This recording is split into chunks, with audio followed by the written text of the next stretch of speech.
امیر افغانستان دوست محمد خان جو گوریلا جنگ کے ذریعے برطانوی فوج کو ناکوں چنے چبوا رہے تھے، انہوں نے اچانک ایک روز برطانوی ریزیڈنٹ میکناٹن کے پاس آ کر سرنڈر کر دیا۔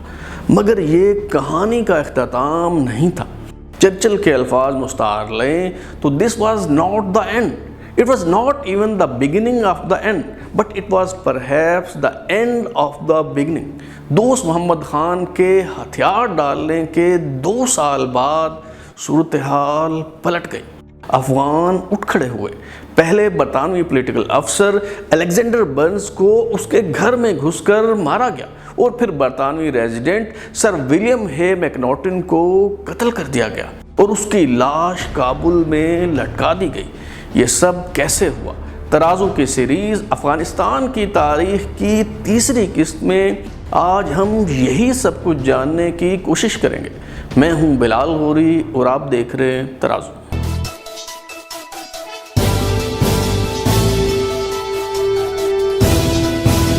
دوست محمد خان کابل سے پسپائی اختیار کرنے کے بعد بلخ میں امیر بخارا نصر اللہ خان بہادر کا مہمان تھا۔ اس کے بھائی عبد الجبار خان نے دوست محمد خان کے اہل خانہ کو لے کر آنا تھا، مگر اس نے انگریز سرکار سے ساز باز کر لی اور دوست محمد کے اہل خانہ کو غزنی لے جا کر برطانوی فوج کے حوالے کر دیا۔ دوست محمد خان کو اپنے بھائی کی بے وفائی اور دھوکے کی خبر ملی تو وہ دھاڑے مار مار کر رونے لگا۔ اب واپس لوٹ کر مزاحمت کرنا فرض ہو گیا تھا۔ اس نے بامیان کا رخ کیا اور یہاں اپنا لشکر ترتیب دینے لگا۔ دوست محمد خان نے جلد ہی 6000 ازبک جانبازوں پر مشتمل ایک فوجی لشکر تیار کر لیا۔ دوست محمد خان کے لوٹ آنے کی خبر ملی تو شاہ شجاع کی ایک ریجمنٹ بھی انگریزوں کی نوکری چھوڑ کر دوست محمد خان سے جا ملی۔ بامیان گیریزن میں باجگاہ کے مقام پر پہلی بار مقابلہ ہوا تو دوست محمد خان کی فوج نے 4th گورکھا ریجمنٹ کو بھاگنے پر مجبور کر دیا۔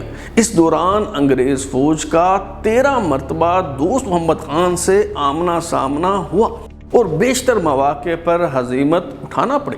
آخرکار کرنل ڈینی نے سخت مقابلے کے بعد دوست محمد خان کو بامیان سے نکال باہر کیا، مگر اب اس نے کابل کے نواحی علاقے کوہستان میں ڈیرے ڈال دیے۔ جب دوست محمد خان سینکڑوں میل دور تھا تو تب شاہ شجاع خوفزدہ رہتا تھا اور محل میں اپنی خوابگاہ کے بجائے باہر سویا کرتا تھا، اور اب تو دوست محمد خان کابل سے 20 میل کے فاصلے پر موت کی طرح منڈلا رہا تھا۔ کمپنی سرکار کی فوج کو سب سے ذلت آمیز شکست کا سامنا وادی پرواندرا میں کرنا پڑا، جہاں دوست محمد خان کے ازبک اور کوہستانی سپاہیوں نے انگریز فوجی افسروں اور سپاہیوں کو گاجر مولی کی طرح کاٹ کر پھینک دیا۔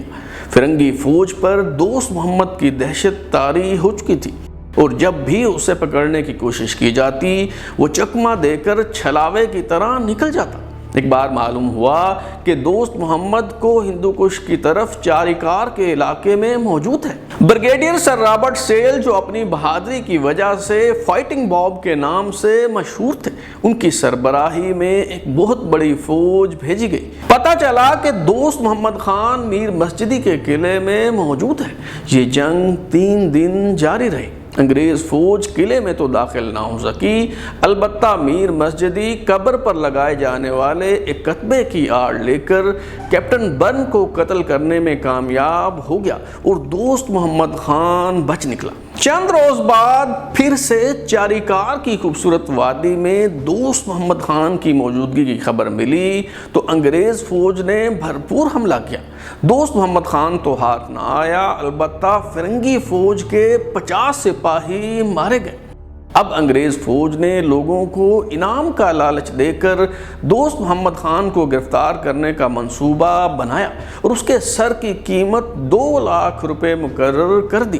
ایک بار دوست محمد خان مقامی سردار عبد الصوبان خان کے ہاں دعوت پر گیا۔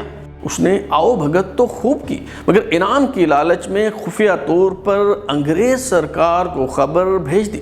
جب بریگیڈیئر رابرٹ سیل کے فوجی دستوں نے اس جگہ کو گھیرے میں لے لیا اور دوست محمد خان کو معلوم ہوا کہ اس کے میزبان نے دھوکہ دیا ہے، تو اسی وقت تلوار سے اس کے 2 ٹکڑے کر دیے اور پھر اس کے گھر میں موجود تمام افراد کو موت کے گھاٹ اتارنے کے بعد فرنگی فوج کی آنکھوں میں دھول جھونک کر فرار ہونے میں کامیاب ہو گیا۔ دوست محمد خان کی گوریلا جنگ سے انگریز فوج سخت پریشان تھی۔ برطانیہ کے پولیٹیکل افسر اور کابل میں خصوصی مندوب سر ولیم ہے میکناٹن، جنہیں کابل فتح کرنے پر چھوٹے نواب کا خطاب دیا گیا تھا اور دراصل وہی افغانستان کے اصل حکمران تھے، وہ بھی گورنر جنرل لارڈ آکلینڈ کو خط لکھ کر مایوسی کا اظہار کر چکے تھے۔ ان کی معاونت کرنے والے ایک اور پولیٹیکل افسر الیگزینڈر برنز بھی لارڈ آکلینڈ کو ارسال کیے گئے مراسلے میں تحریر کر چکے تھے کہ شاہ شجاع برطانوی فوج کے بغیر اقتدار برقرار نہیں رکھ سکتے۔ مایوسی کے ان دنوں میں جب امید کی کوئی کرن دکھائی نہیں دیتی تھی، ولیم ہے میکناٹن نے دوست محمد خان کو صلح کا پیغام بھیجا اور ایک روز جب میکناٹن بالا حصار قلعہ کے باہر گھوڑے پر ٹہل رہے تھے تو دوست محمد خان نے اچانک پیش ہو کر سرنڈر کر دیا اور علامتی طور پر اپنی تلوار میکناٹن کے حوالے کر دی۔ دوست محمد خان نے اچانک سرنڈر کیوں کیا؟ مورخین نے اس حوالے سے مختلف آراء کا اظہار کیا ہے اور ان میں سے ایک رائے یہ ہے کہ چونکہ اس کے اہل خانہ برطانوی حکام کی تحویل میں تھے، اس لیے وہ ہتھیار پھینکنے پر آمادہ ہو گیا۔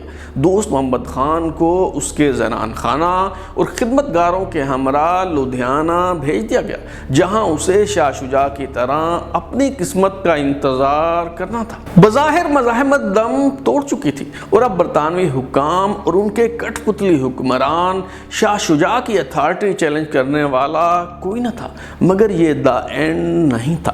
فلم ابھی باقی تھی اور اختتام کی بھیانک شروعات کا آغاز ہو چکا تھا، کیونکہ دوست محمد خان کا بیٹا اکبر خان ابھی مزاحمت کا جھنڈا بلند کیے ہوئے تھا۔ CIA میں انسپیکٹر جنرل کے طور پر خدمات سر انجام دینے والے جان ایچ ویلر اپنی تصنیف بیانڈ دا خیبر پاس کے صفحہ نمبر 159 پر لکھتے ہیں کہ 1839 کے آخر میں کابل کی فوجی چھاؤنی میں موجود انگریز افسروں کی بیگمات اور خدمتگاروں کی کلکتہ سے کابل آمد کا سلسلہ شروع ہو گیا تھا۔ افغان جن کا خیال تھا کہ برطانوی فوج کا یہاں قیام عارضی ہوگا، وہ شاہ شجاع کو تخت پر بٹھا کر واپس لوٹ جائیں گے، انہیں اب یہ بات واضح طور پر دکھائی دے رہی تھی کہ انگریزوں کی نیت اس ملک میں طویل عرصہ تک قیام کرنے کی ہے اور افغانستان پر قبضہ عارضی نہیں بلکہ مستقل ہے۔ کلکتہ سے جو بیگمات کابل آئیں ان میں سے ایک بریگیڈیئر رابرٹ سیل کی اہلیہ لیڈی فلورینشیا سیل بھی تھیں، جنہوں نے اپنی ڈائری اور یادداشتوں پر مبنی کتاب لیڈی سیلز افغانستان لکھی۔ اس دوران ایک اور تبدیلی یہ آئی کہ انگریز فوج کے کمانڈر جنرل کاٹن نے خرابی صحت کی بنیاد پر چھٹی لے لی۔ ان کی جگہ کندھار چھاؤنی کے کمانڈر جنرل ولیم ناٹ کو نیا کمانڈر تعینات کیے جانے کا امکان تھا، مگر گورنر جنرل لارڈ آکلینڈ نے غیر متوقع طور پر general William George Keith Elphinstone کو کابل میں نیا کمانڈر تعینات کر دیا۔ نپولین کے خلاف وٹرلو کے میدان میں لڑنے والے جنرل ایلفنسٹن اپنے فوجی کیریئر کے آخری حصے میں تھے۔ عمر اور صحت کا تقاضا تھا کہ انہیں فیلڈ میں تعینات نہ کیا جاتا۔ انہوں نے خود بھی پس و پیش سے کام لیا، مگر احکامات کی تعمیل کرتے ہوئے انہیں نومبر 1840 میں کابل آ کر برطانوی فوج کی قیادت سنبھالنا پڑے۔ جنرل ایلفنسٹن کابل آئے تو بظاہر حالات کنٹرول میں تھے، مگر فرنگی راج کے خلاف مقامی افراد میں نفرت کا لاوا اندر ہی اندر دہک رہا تھا۔ اکبر خان کے حملوں میں شدت آ رہی تھی اور مغرب کی طرف غلزائی قبائل بھی سرکشی اختیار کر رہے تھے۔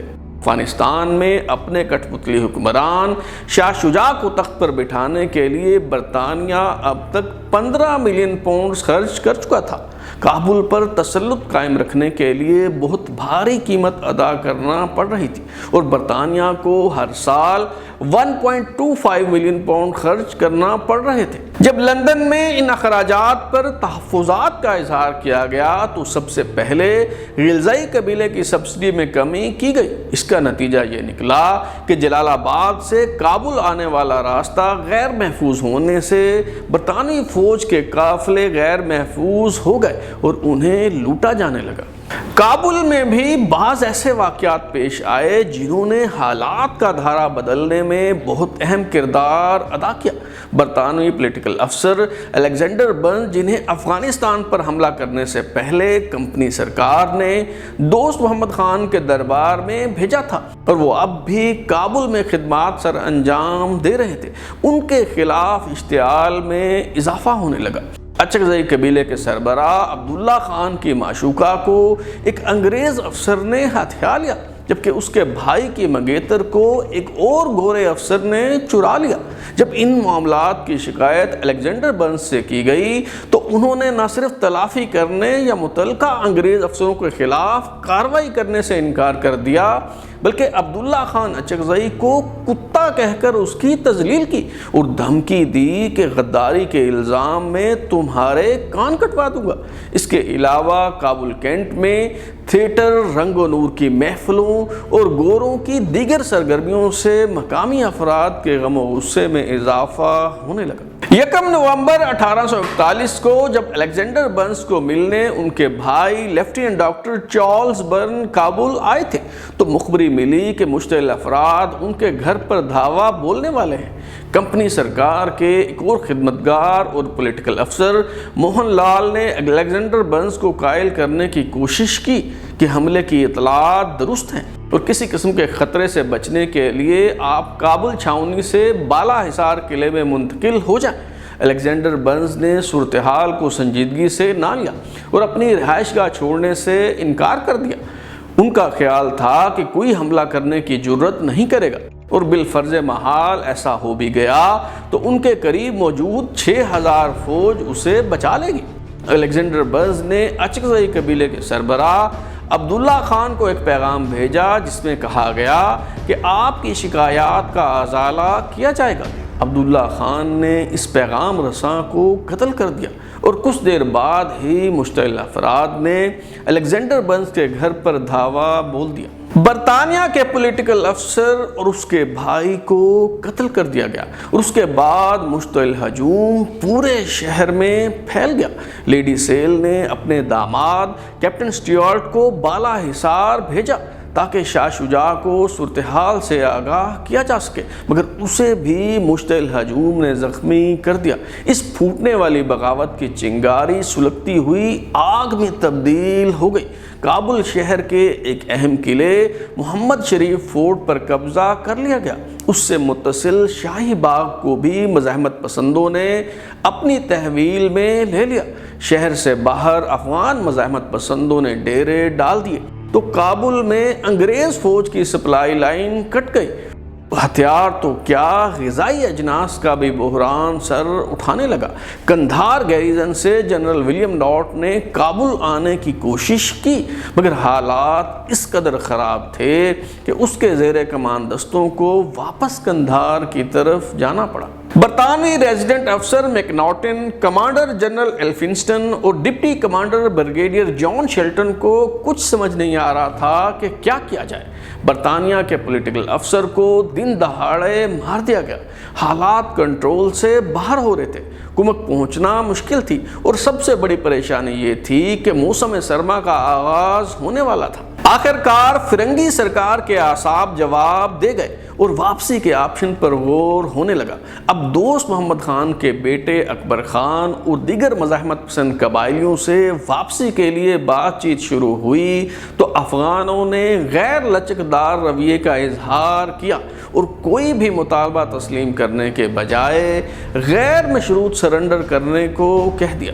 برطانوی مندوب خاص میکناٹن نے 11 دسمبر 1841 کو کابل چھاؤنی سے 1 میل کے فاصلے پر دریائے کابل کنارے ان مزاحمت پسند قبائلی سرداروں سے ملاقات کی جن کی قیادت دوست محمد خان کے فرزند اکبر خان کر رہے تھے۔ طے پایا کہ فرنگی فوج 3 دن میں کابل کینٹ سے نکل جائے گی اور اس دوران قبائلی ان کی رسد کی راہ میں رکاوٹ نہیں ڈالیں گے تاکہ غذائی ضروریات پوری کر کے یہاں سے روانہ ہوا جا سکے۔ ضمانت کے طور پر انگریز سرکار نے کیپٹن ٹریور کو اکبر خان کے حوالے کر دیا، جبکہ قبائل نے ایک افغان چیف موسیٰ خان کو کمپنی سرکار کی تحویل میں سونپ دیا۔ 3 دن گزر گئے مگر رسد نہ پہنچنے کی وجہ سے کابل سے انخلاء کے فیصلے پر عمل درآمد نہ ہو سکا۔ اب افغان قبائل نے نیا مطالبہ یہ رکھ دیا کہ کابل میں جتنے قلعے فرنگی فوج کے کنٹرول میں ہیں انہیں خالی کر دیا جائے اور مزید انگریز افسر ضمانت کے طور پر دیے جائیں۔ چاروں ناچار یہ مطالبات بھی تسلیم کرنا پڑے۔ کابل کے قلعے خالی کرنے اور مزید انگریز فوجی افسر قبائل کے حوالے کرنے کے بعد اب فرنگی فوج مکمل طور پر افغانوں کے رحم و کرم پر تھی۔ 23 دسمبر کابل سے انخلاء کی نئی تاریخ مقرر ہوئی، مگر شاید قدرت بھی کمپنی سرکار کو توسیع پسندانہ عزائم کی سزا دینا چاہتی تھی۔ 18 دسمبر کو زبردست برف باری کا آغاز ہو گیا اور کابل نے سفید چادر اوڑھ لی۔ اب واپسی کا سفر مزید دشوار ہونے والا تھا، کیونکہ فرنگی فوج کو کابل سے انخلاء کے وقت مقامی قبائل کے غیظ و غضب کے علاوہ موسم کی سختیاں بھی برداشت کرنا تھیں۔ انخلاء کی تاریخ سے 1 دن پہلے یعنی 22 دسمبر کو اکبر خان نے ایک نئی تجویز پیش کر دی۔ اکبر خان نے شراکت اقتدار کا فارمولہ پیش کرتے ہوئے کہا کہ کمپنی سرکار کے چہیتے شاہ شجاع بدستور تخت پر براجمان رہیں اور انہیں شاہ شجاع کے ساتھ وزیر اعظم کے طور پر تعینات کر دیا جائے تو نہ صرف حالات معمول پر آ جائیں گے بلکہ اکبر خان اپنے قبیلے بارکزئی کے معمر چیف امین اللہ خان بارکزئی کا سر کاٹ کر بطور ٹرافی میکناٹن کے پاس پیش کر دیں گے۔ 23 دسمبر کو میکناٹن کی اکبر خان سے ملاقات طے پائی۔ موہن لال کا خیال تھا کہ اکبر خان کی یہ تجویز دراصل ایک چال ہے اور وہ امین اللہ خان بارکزئی کو چارہ کے طور پر استعمال کر کے میکناٹن کا شکار کرنا چاہتا ہے۔ موہن لال نے درخواست کی کہ میکناٹن چھاؤنی سے باہر اکبر خان سے ملنے ہرگز نہ جائے کیونکہ یہ شخص قابل اعتبار نہیں۔ جنرل ایلفنسن سمیت بیشتر افسروں نے اس ملاقات سے روکنے کی کوشش کی۔ میکناٹن کی بیوی نے بھی روتے ہوئے التجا کی کہ چھاؤنی سے باہر ہرگز نہ جائے، مگر میکناٹن نے اپنا فیصلہ تبدیل نہ کیا۔ 23 دسمبر 1841 کی دوپہر برطانوی ریزیڈنٹ میکناٹن اپنے چند ساتھیوں کے ہمراہ اکبر خان سے ملنے گئے۔ چند روز پہلے ہونے والی ملاقات میں میکناٹن نے اکبر خان کو ایک پستول تحفے میں دی تھی۔ اس بار رسمی جملوں کے بعد میکناٹن نے گھوڑے کا تحفہ پیش کیا اور پھر وہی ہوا جس کا خدشہ تھا۔ اکبر خان نے اچانک چیخ کر کہا، پکڑ لو انہیں، پکڑ لو۔ اکبر خان نے میکناٹن کی تحفے میں دی ہوئی پستول سے ہی اس کا قصہ تمام کر دیا، جبکہ اس کے ساتھیوں نے دیگر انگریز فوجی افسروں کو دبوچ لیا۔ میکناٹن کے بعض محافظ مارے گئے، چند بھاگ نکلے، صرف ایک ہندوستانی سپاہی جمعدار رام سنگھ ڈٹ کر کھڑا رہا۔ میکناٹن کا سر کاٹ کر نیزے کی نوک پر پیوست کر دیا گیا اور کابل شہر میں گھمایا گیا۔ پھر میکناٹن اور کیپٹن ٹریور کی لاشوں کو کابل مین بازار میں نشان عبرت کے طور پر لٹکا دیا گیا۔ الیگزینڈر برنز کے بعد اب سر ولیم ہے میکناٹن کے یوں مارے جانے سے تاج برطانیہ کا غرور خاک میں مل گیا اور فرنگی فوج کے رہے سہے حوصلے بھی پست ہو گئے۔ افغانستان کی تاریخ بیان کرنے کا یہ سلسلہ جاری ہے۔